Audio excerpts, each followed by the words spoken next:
So the Fourth Circuit Court of Appeals just handed down this opinion, Garcia v. Noem. We've had Noem v. Garcia, Supreme Court decision. And now we have an appeals court decision, Garcia v. Noem. I'm just going to read this verbatim. April 17th, 2025, so this just dropped yesterday. Order. Wilkinson, circuit judge with whom King and Thacker circuit judges join. Upon review of the government's motion, the court denies the motion for an emergency stay pending appeal and for a writ of mandamus. The relief the government is requesting is both extraordinary and premature. While we fully respect the executive's robust assertion of its Article 2 powers, we shall not micromanage the efforts of a fine district judge attempted to implement the Supreme Court's recent decision.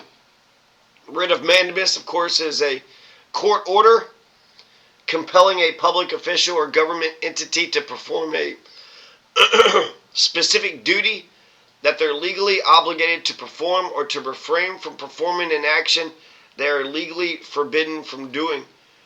It's a remedy used when there is a clear legal duty to act and a failure to do so, and when the person seeking the writ has exhausted all other available legal remedies. So that's what a writ of mandamus is. It is difficult in some cases to get to the very heart of the matter, but in this case it is not hard at all. The government is asserting a right to stash away residents of this country in foreign prisons without the semblance of due process that is the foundation of our constitutional order. Further, it claims in essence that because it has rid itself of custody, that there is nothing that can be done. This should be shocking not only to judges, but to the intuitive sense of liberty that Americans far removed from courthouses still hold dear. The government asserts that Abrego Garcia is a terrorist and a member of MS-13. Perhaps, perhaps not. Regardless, he is still entitled to due process. If the government is confident of its position, it should be assured that position will prevail in proceedings to terminate the withholding of removal order. See 8 CFR section 208.24F, requiring that the government prove by a preponderance of evidence that the alien is no longer entitled to a withholding of removal. Moreover, the government has conceded that Abrego Garcia was wrongly or mistakenly deported. Why then should it not make what is wrong right? Of course they should right that wrong. Of course they should right that wrong. They're attacking the foundation of our constitutional order. Not only should it be shocking to judges, but the intuitive sense of liberty that Americans far removed from courthouses still hold dear. The Supreme Court's decision remains, as always, our guidepost. That decision rightly requires the lower federal courts to give due regard for the deference owed to the executive branch in the conduct of foreign affairs. Noem v. Garcia, 2025. See also U.S. v. Curtis-Wright, EXP Corp. 1936. What is that decision about? U.S. v. Curtis-Wright. That would allow sensitive diplomatic negotiations to be removed from public view. It would recognize as well that the facilitation of Abrego Garcia's return leaves the executive branch with options in the executive to do which the courts, in accordance with the Supreme Court's decision, should extend a genuine deference. That decision struck a balance that does not permit lower courts to leave Article 2 by the wayside. The Supreme Court's decision does not, however, allow the government to do essentially nothing. It requires the government to facilitate Abrego Garcia's release from custody in El Salvador and to ensure that his case is handled as it would have been had he not been improperly sent to El Salvador. Abrego Garcia Supra slip opinion at 2. Facilitate is an active verb. Facilitate. Let's see what Google says facilitate is. It's like, what the hell is this word you keep saying? Facilitate? Facilitate is make an action or process easy or easier. Schools were located on the same campus to facilitate the sharing of resources. To make an action or process easy or easier. So to send an airplane down there, it's incredible that Jan Führer, Joe Biden 2.0, Mr. Genocide of the Palestinian people to the tune of billions and billions of dollars. He can bomb a bunch of innocent kids, but he doesn't have the power to right his wrongs. He doesn't have the power to correct his mistakes. He is powerless. He's powerless to send an airplane to that gulag to bring the guy back so he can have a fucking hearing. He can't do it. Powerless. The commander-in-chief, the guy who controls all the armed forces, who keeps writing executive order after executive order. The guy who wants to be a dictator, powerless. He's got no power. He can't do it. Facilitate is an active verb. It requires that steps be taken as the Supreme Court has made perfectly clear.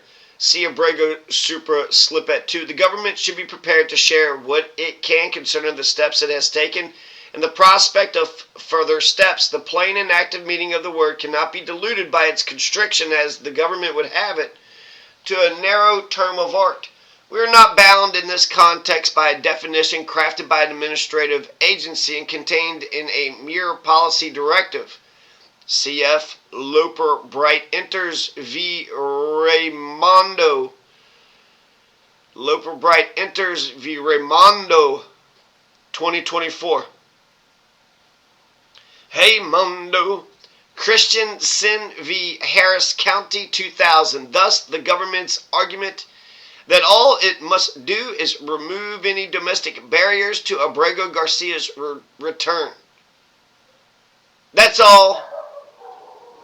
Thus, the government's argument that all it must do is remove any domestic barriers to Abrego. So this is, you just saw, I don't know if anybody saw, but Chris Van Hollen, the senator from Maryland, actually went to El Salvador. Senator from Maryland went to El Salvador and met with Kilmar Abrego Garcia.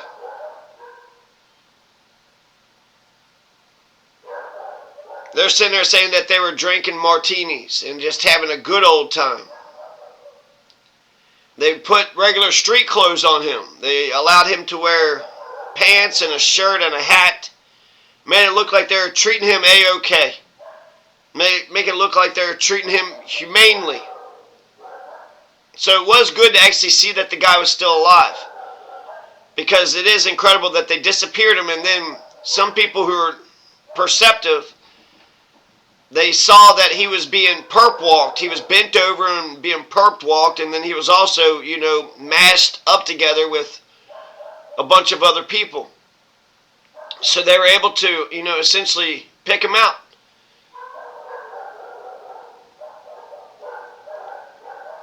Thus, the government's argument that all it must do is remove any domestic barriers to Abrego Garcia's return, Mott for stay at 2, is not well taken in light of the Supreme Court's command that the government facilitate Abrego Garcia's release from custody in El Salvador. Facilitation does not permit the admittedly erroneous deportation of an individual to the one country's prisons that the withholding order forbids, and further, to do so in disregard of a court order that the government not so subtly spurns. Facilitation does not sanction the abrogation of habeas corpus through the transfer of custody to foreign detention centers in the manner attempted here.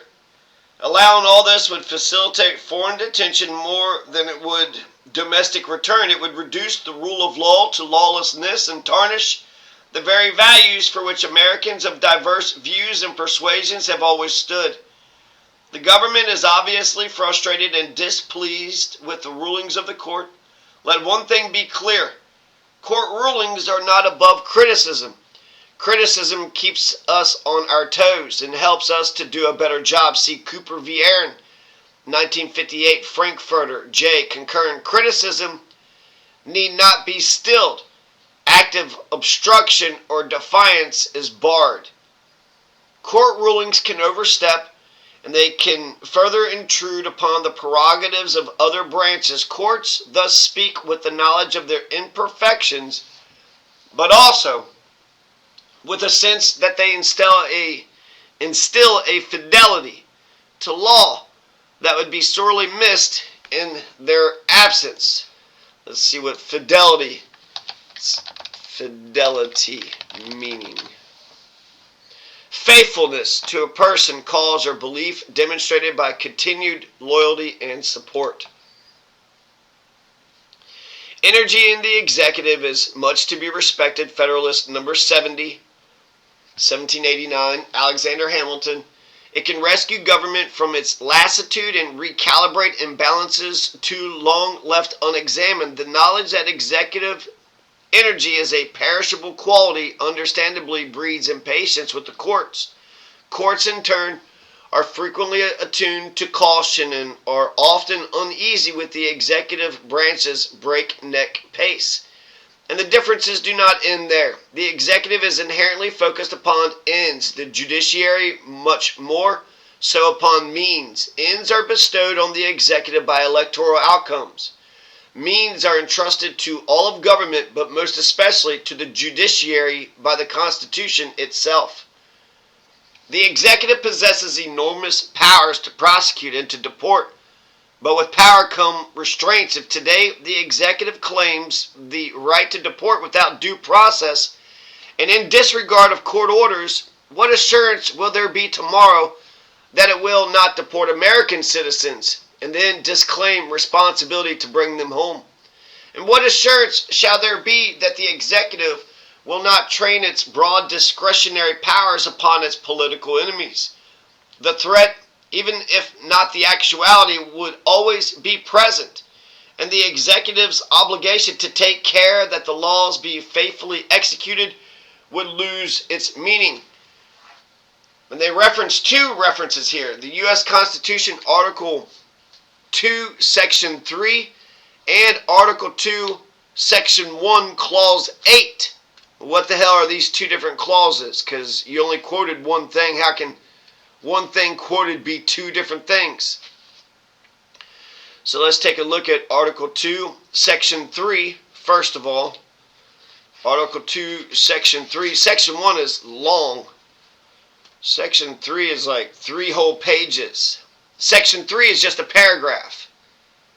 He shall from time to time give to the Congress information of the State of the Union and recommend to their consideration such measures as he shall judge necessary and expedient. He may on extraordinary occasions convene both houses or either of them, in the case of disagreement between them with respect to the time of adjournment, he may adjourn them to such time as he shall think proper. Where is this even saying take care that the laws be faithfully executed? Oh, here it is. He shall receive ambassadors and other public ministers. He shall take care that the laws be faithfully executed and shall commission all the officers of the United States. Here we go with this fucking heater, man. I gotta try to turn this heater off. Do I take a break here and then keep going? No, let's read Article 2, Section 1, Clause 8. Article 1, Section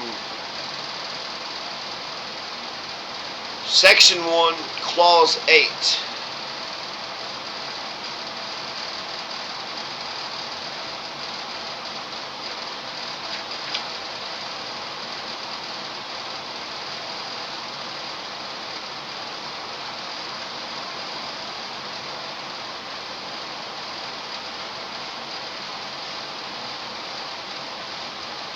I don't see exactly where that is. I'll have to come back to that. Do I keep reading? Yes. Today, both the U.S. and the El Salvadorian governments disclaim any authority or responsibility to return Abrego Garcia. We are told that neither government has the power to act. The result will be to leave matters generally and Abrego Garcia specifically in an interminable limbo without recourse to law of any sort.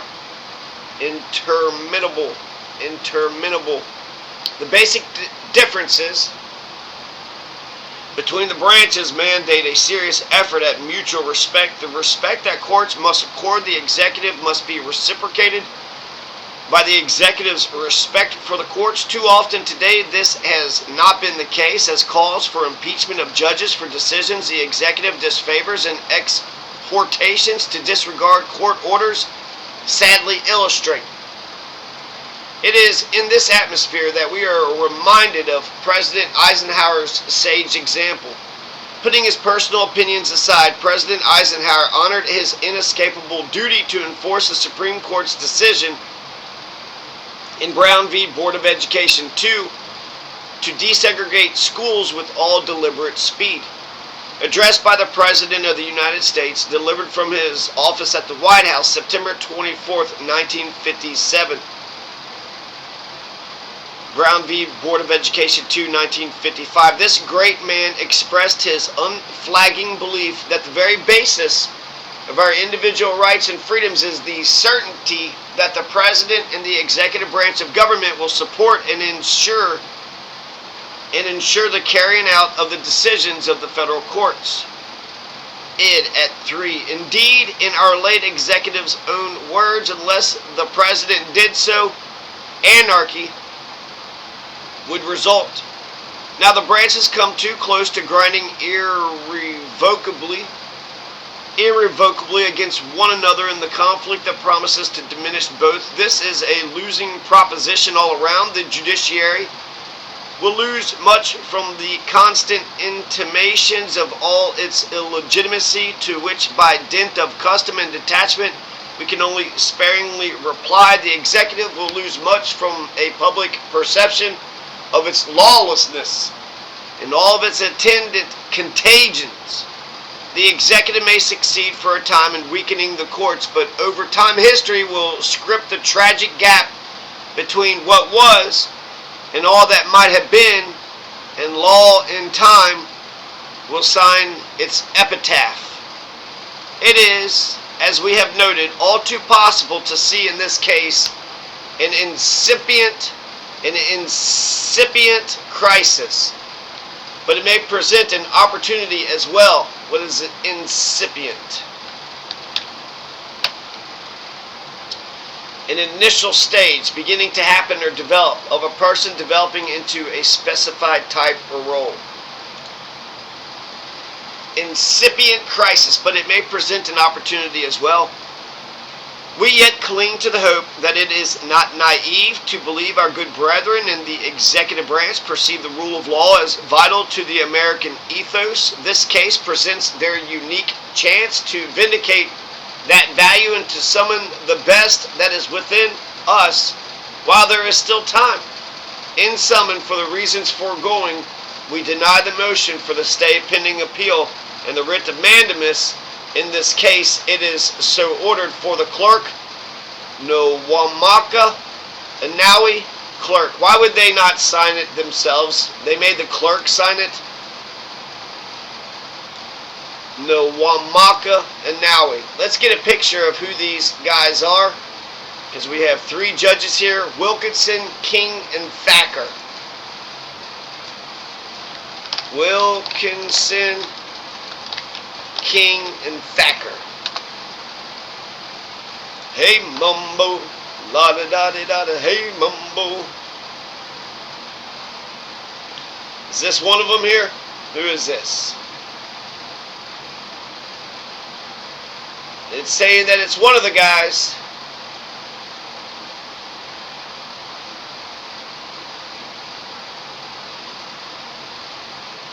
Wilkinson.